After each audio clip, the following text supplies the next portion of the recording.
Don Enrique, bueno, muchísimas gracias por esta oportunidad para conversar un poco sobre el trabajo que usted ha venido desarrollando desde la presidencia de la Comisión de Derechos Humanos. Se han dictaminado y aprobado proyectos importantes para ayudar a la población, en algunos casos con discapacidad o con abandono o en circunstancias de vulnerabilidad, más que todo, a la hora de denunciar diferentes actos, principalmente de violencia y de violación sexual, para que puedan defender sus derechos y eso no se llegue a fenecer sus acciones legales y poder defender sus derechos. Tal vez conversemos un poco sobre esas iniciativas, diputado, que se han estado discutiendo, se han aprobado y de las cuales usted ha tenido un rol fundamental en la discusión de ellas. Muchas gracias, buenas tardes y buenas tardes a todas las personas que nos siguen. Eh, Nosotros decidimos en el despacho abrir un capítulo de trabajo al que le denominamos Derecho al Tiempo, que tiene que ver con acceso a la justicia y combate a la impunidad en materia de abusos sexuales. Entonces, sobre esa materia hemos impulsado 4 leyes, hay 3 que ya son leyes de la República y uno que está en discusión hoy. El primero fue aquel proyecto que ampliaba de 10 a 25 años después de la mayoría de edad la posibilidad de denunciar los delitos de abusos sexuales contra personas menores de edad. Es decir, que los delitos no prescriban tan pronto y que las personas que fueron abusadas sexualmente siendo menores de edad tengan mucho más tiempo para procesar lo que implica un abuso y por tanto denunciar o atreverse a denunciar y a iniciar todo el proceso de denuncia como significa, como representa. A ese proyecto luego le adicionamos, por recomendación de organizaciones con personas con discapacidad, eh, una ampliación también del plazo de denuncia para las personas con discapacidad volitiva o cognitiva. Es decir, una persona que es abusada, por ejemplo, estando en estado de coma, por ejemplo, o que tiene alguna discapacidad que le impide hacer expresar su voluntad en contra de ese abuso en el momento que ocurre y por tanto requerirá más tiempo para poder lo mismo procesar lo que implica un abuso de esta naturaleza y atreverse a denunciar. La semana pasada aprobamos otro proyecto de ley que lo que hace es ampliar en el empleo y la docencia la posibilidad de denunciar el abuso, el hostigamiento y el acoso sexual. Este proyecto surge por iniciativa de los movimientos feministas de las universidades que habían denunciado cómo la gran cantidad de casos que se denuncian de acoso sexual en las universidades quedan en la impunidad y cómo muchas estudiantes no se atrevían a denunciar porque el plazo de prescripción vencía solamente en 2 años. Es decir, cuando todavía la persona iba a encontrarse con su acosador como profesor, como director o con cualquier otro puesto de poder dentro, por ejemplo, del centro de estudio. Con esta ley ampliamos de 2 a 8 años ese derecho de denuncia, tanto para lo que ocurra en centros de trabajo como en centros de estudio.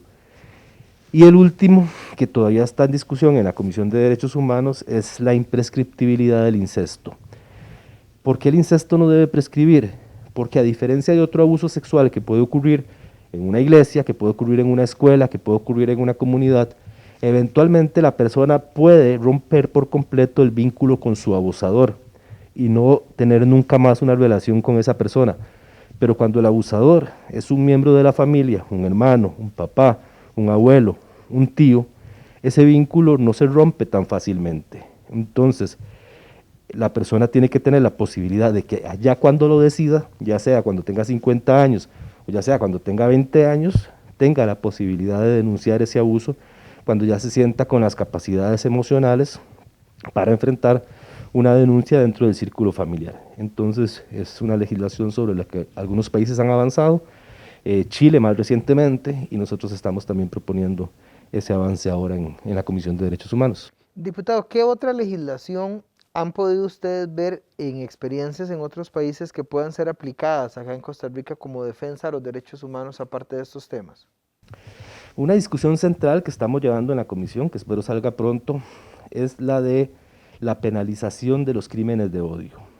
Es decir, que aquellos crímenes que se cometen, un homicidio que se comete contra una persona en razón de su nacionalidad, es decir, un crimen xenófobo, en razón de su color de piel, de su condición económica, de su orientación sexual, de su identidad de género, es decir, por cualquier razón que califique como odio, esos crímenes tienen que estar calificados con una pena mayor. Porque no ocurren, es como el caso del femicidio, no es un asesinato común, es un asesinato que se da a una mujer por el hecho de ser mujer y por su condición diferenciadora de desigualdad al ser mujer. En estos casos es lo mismo, por tanto, los crímenes, los homicidios de odio, los crímenes de odio, tienen que tener una penalización calificada como ocurre en la gran cantidad de países del mundo. Adicional a esto, deberíamos avanzar en otras legislaciones relacionadas con el combate a todo tipo de discriminación.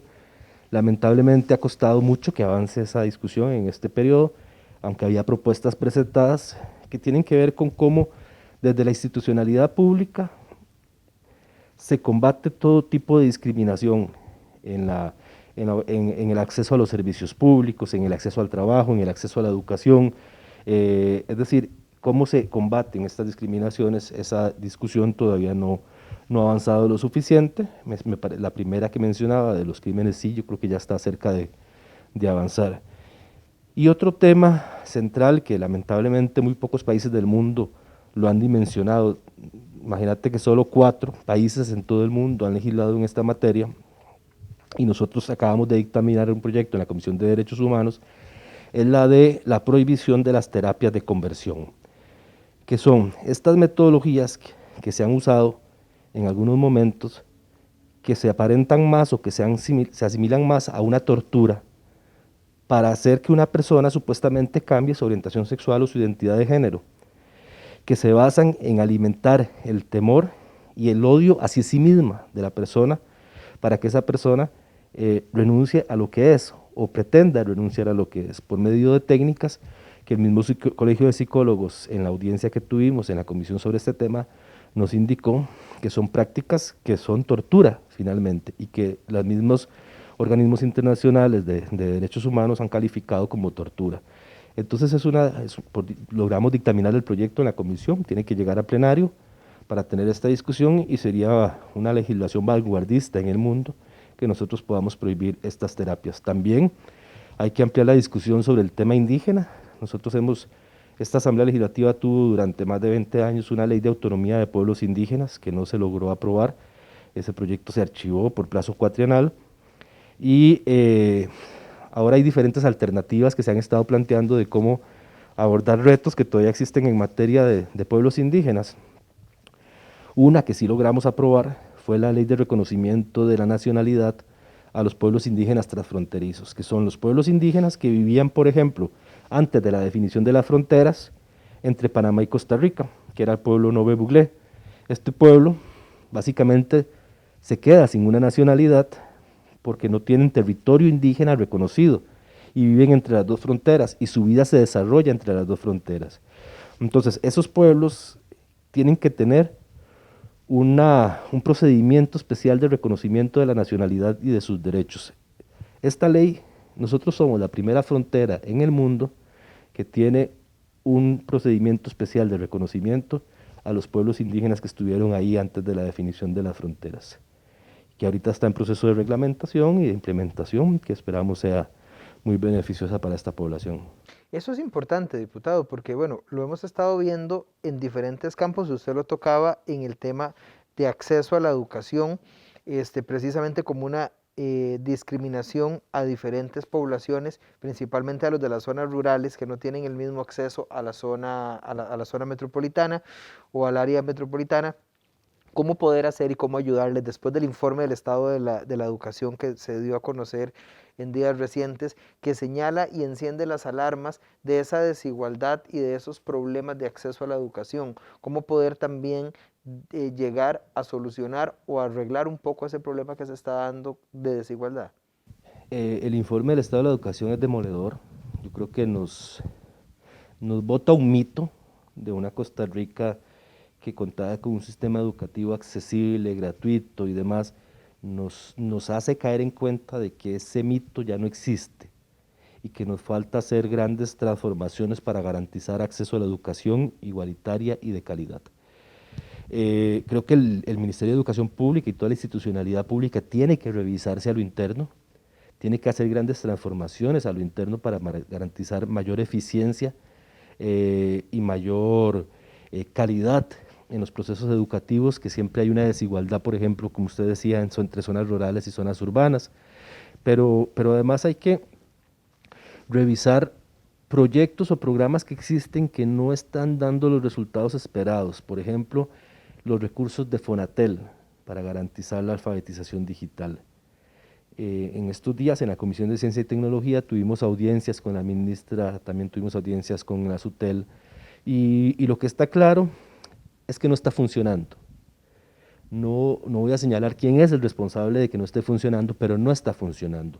Los recursos que tienen que estar destinados a la alfabetización digital, a la conectividad de los centros educativos, a la conectividad de los territorios indígenas, no están llegando en el tiempo y con la calidad que las comunidades lo requieren para combatir una de las brechas más importantes que en el siglo XXI presenta la educación, que es el acceso a las tecnologías, el acceso a la alfabetización. La pandemia nos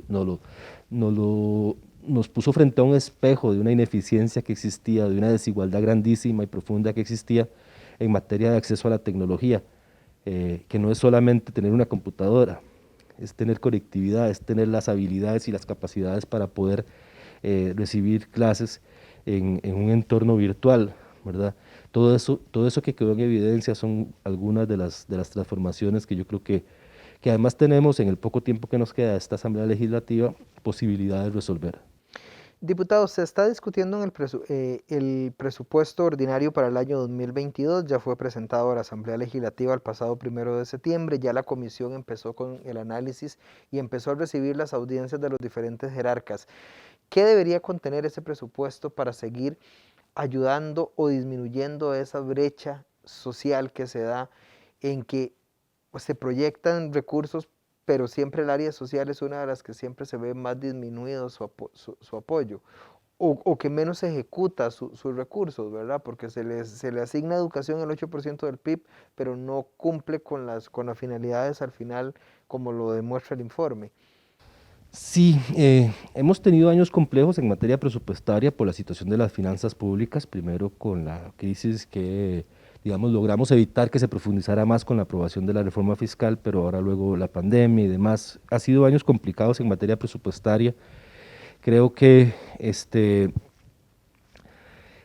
lo que tiene que garantizar el presupuesto al final de cuentas es que las personas puedan seguir recibiendo los servicios y la atención del Estado de calidad, en educación, en salud, en programas sociales. Eso es lo que tiene que garantizar. Entonces, si hay necesidad presupuestaria de hacer recortes, porque no hay capacidad en algunas áreas, esos recortes tienen que estar acompañados de una estrategia de eficiencia en la institución para no afectar servicios, afectar otro tipo de gastos, otro tipo de inversiones, incluso si es necesario postergar alguna inversión, pero no afectar servicios.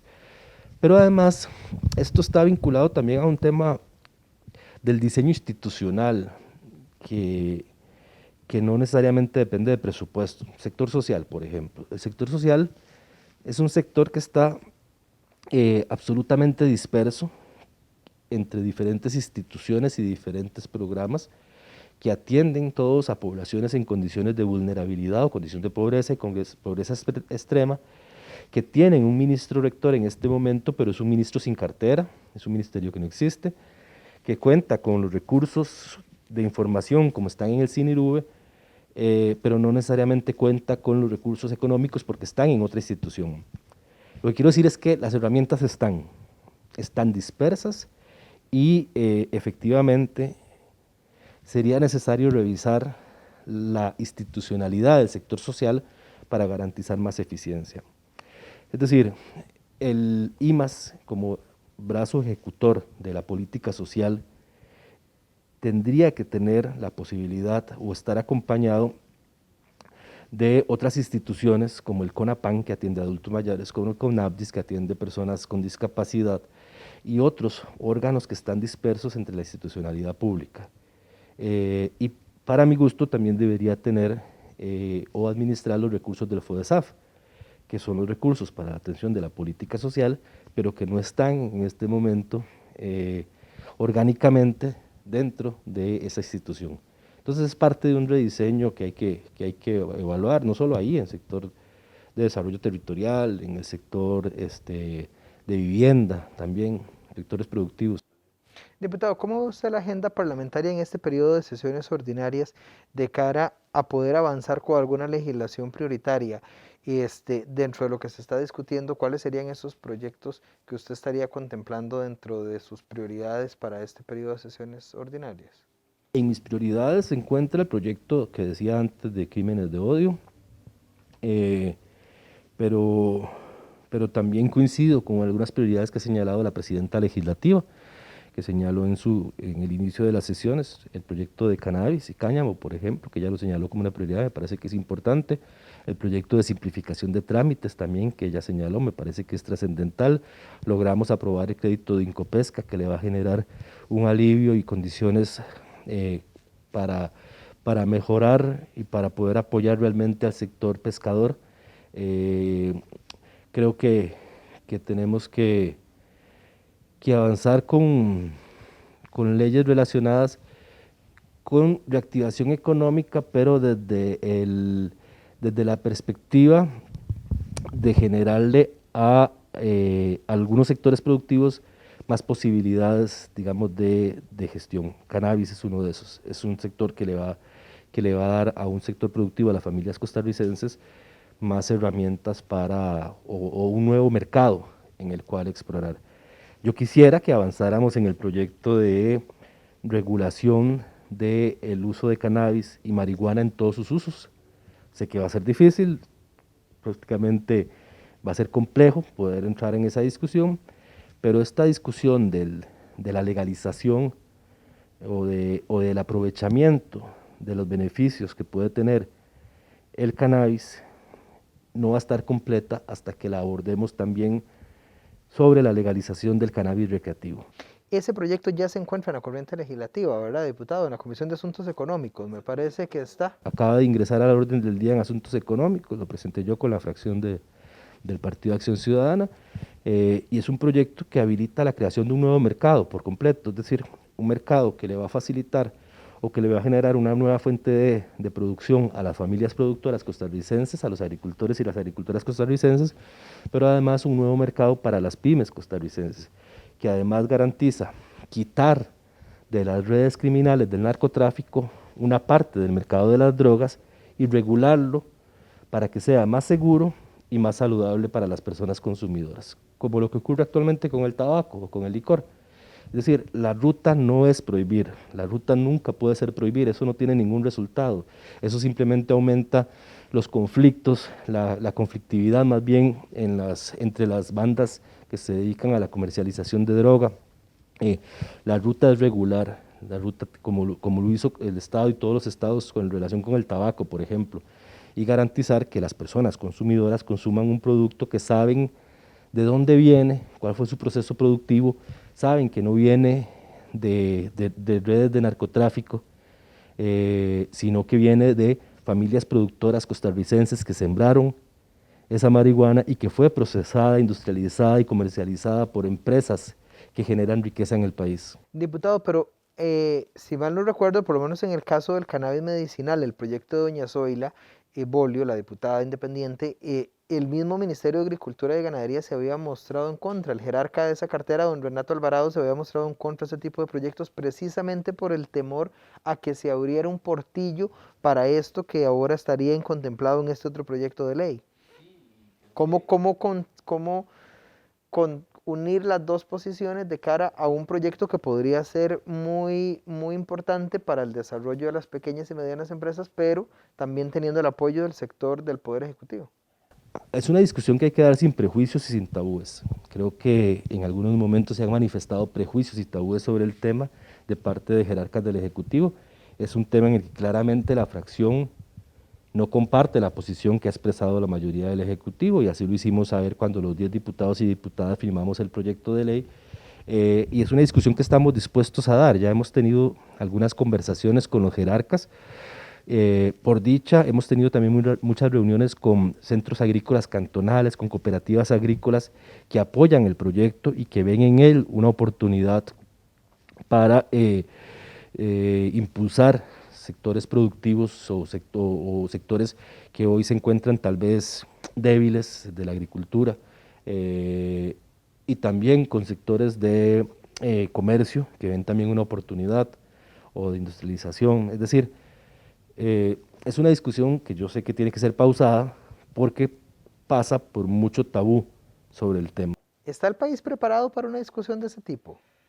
Digamos, contextualizándolo también, porque hay otros proyectos, o estuvieron algunos otros proyectos en la corriente legislativa que hablaba también de la eutanasia o el derecho a escoger el momento para morir, que también son temas importantes, son temas de derechos humanos, son temas controversiales en la opinión pública. ¿Está Costa Rica preparado, diputado, para tocar ese tipo de temas que también vienen siendo parte de los derechos humanos? Yo creo que si yo me hubiera quedado esperando, si la comunidad LGBTI nos hubiéramos quedado esperando que el país estuviera preparado para el matrimonio igualitario, nunca ocurriría. Seguiríamos esperando. Yo creo que las discusiones hay que provocarlas, hay que provocar a la sociedad a enfrentarse a un tema, a estudiarlo, a debatirlo, a verlo a profundidad, a combatir sus propias convicciones, a cambiar sus propias convicciones o a defenderlas. También puedes estar en contra, en definitiva, y tener la posibilidad de defender tu posición, pero al final se expresará la decisión de la sociedad costarricense, ya sea en un tribunal, como ocurrió en esos casos, o en la Asamblea Legislativa, cuando una mayoría decida avanzar en ese tema. Entonces, la discusión hay que provocarla, hay que iniciarla, y llegará el momento. Es que, vamos a ver, nosotros no vamos a discutir sobre si la marihuana va a ser legal o no. La marihuana va a ser legal algún día en Costa Rica. Lo que vamos a discutir es cómo queremos que sea esa legalización. Queremos que sea una regulación que proteja a las personas menores de edad y que le genere los beneficios de la producción a las familias costarricenses y al comercio costarricense, o queremos que sea una legalización en manos de monopolios extranjeros que se encargan de la producción, industrialización, comercialización y demás. Va a ser legal. Lo que tenemos que discutir es cómo. El aborto va a ser legal en Costa Rica algún día. Tenemos que discutir cómo queremos que sea esa discusión. ¿Cómo queremos que sea esa discusión? Bueno, ¿y cuál es su óptica en esos temas? ¿Cuáles deberían ser en el tema de eutanasia, en el tema de aborto, bueno, en el tema de la legalización del uso de la marihuana? Ya usted lo planteaba como en este proyecto de ley que se permite o se permitirá el uso. Pero ¿cómo lo ve en eutanasia y cómo lo ve en aborto? ¿Cuál es su visión o cuál sería ese inicio de la discusión? ¿Cuál debería ser la hoja de ruta?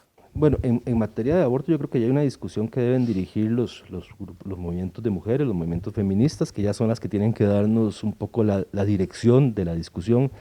Anoche escuchaba como varias horas, porque no pude, una vez que empecé no pude evitar seguir hasta muy tarde en la madrugada, la discusión sobre la despenalización del aborto en la Corte Suprema de México.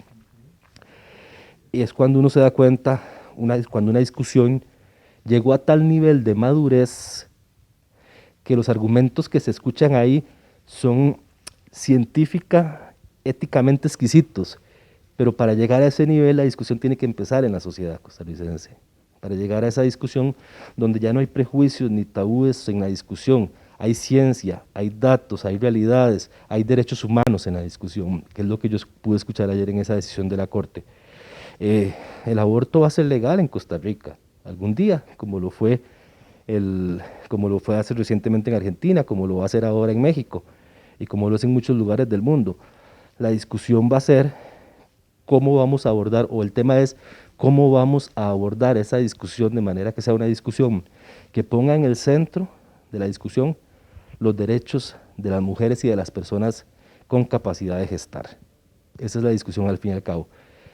Aquí no se trata de si uno es pro aborto o en contra del aborto, es que el aborto existe. Y hoy una persona con recursos económicos puede salir del país y abortar si desea hacerlo.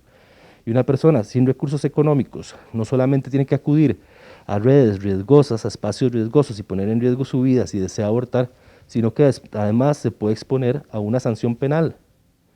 Entonces estamos criminalizando un derecho de las personas a decidir sobre su cuerpo, sobre su proceso de gestación. Sin lugar a dudas, este y otros temas serán fundamentales en la discusión legislativa y contaremos siempre con la opinión del diputado Enrique Sánchez para seguirle llevando el pulso a estos temas. El diputado, como integrante de la bancada del Partido Acción Ciudadana y como presidente de la Comisión de Derechos Humanos, conversaremos muchísimo sobre este tipo de proyectos, sobre las discusiones que se podrían estar presentando a estas iniciativas y la visión del legislador con respecto al fortalecimiento de los derechos humanos y a esa voluntad de los ciudadanos costarricenses.